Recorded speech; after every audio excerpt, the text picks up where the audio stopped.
আল্লাহ পাক তার দোয়াকে কবুল করবে না।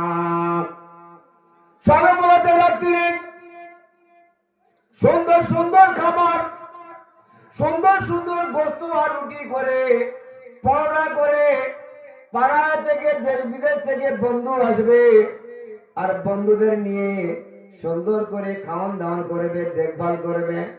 আর মার বাপ বুড়ো বুড়ি রান্নাঘরে ছোট্ট ঘরের মধ্যে শুয়ে আছে, দুই বুড়ি শুয়ে আছে, বুড়ো আর বুড়ি। আর তাদেরকে লক্ষ্য করে না, তাদেরকে মহব্বত করে না, তাদেরকে গোস্ত রুটি সর্বপ্রথমে বলে না যে আমার মা বাপকে দাও। তাড়াতাড়ি করে কুটুম সেবা করতে যে ঘরের উপরে খাটের উপরে গদির উপরে বসিয়ে তাদেরকে খাওয়ান দাওয়ান করাচ্ছে। আর মার বাপ দাবার উপরে কোণের ভিতরে বসে বসে ছটছট করে চোখের পানি ফেলতেছে। আয় খোদা, আয় পরমাধিকারী আলো, আয় আল্লাহ রব্বুল আলামিন, আমি আম্মা আমার স্বামী বসে আছে, তার বাপ তাদের দিকে লক্ষ্য করলো না, বন্ধু বান্ধবদেরকে নিয়ে আর তারা প্রতি আমোদ করে খাওয়াচ্ছে। আমি মা 10 মাস 10 দিন পেটে তার জন্য কত কষ্ট করে রেখেছিলাম। রাতকে রাত আমার ঘুম হয় না, রাত দিন সমান হয়ে যায়।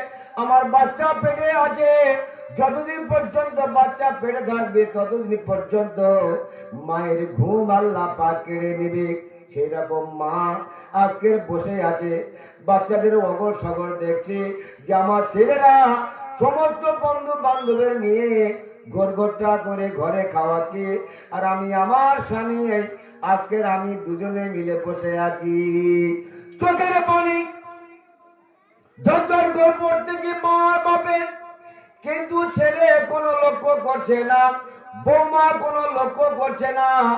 নাতি পুতি বড় হয়ে গেছে, তারাও কেউ নজরও দিচ্ছে না। আল্লাহ রাব্বুল আলামিন, আল্লাহ তাবারক তাআলা বান্দায় বান্দারে ওই পবিত্র রজনীতে পবিত্র রাত্রিরে পিতার অবাধ্য সন্তানকে আমি আল্লাহ পাক তার দোয়াকে আমি আল্লাহ কবুল করব না।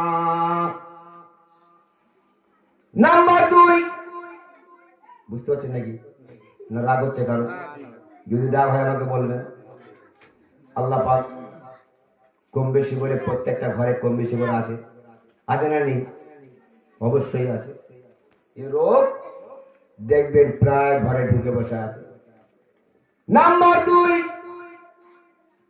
আত্মীয় স্বজন ছিন্নকারী। আত্মীয় স্বজন ছিন্ন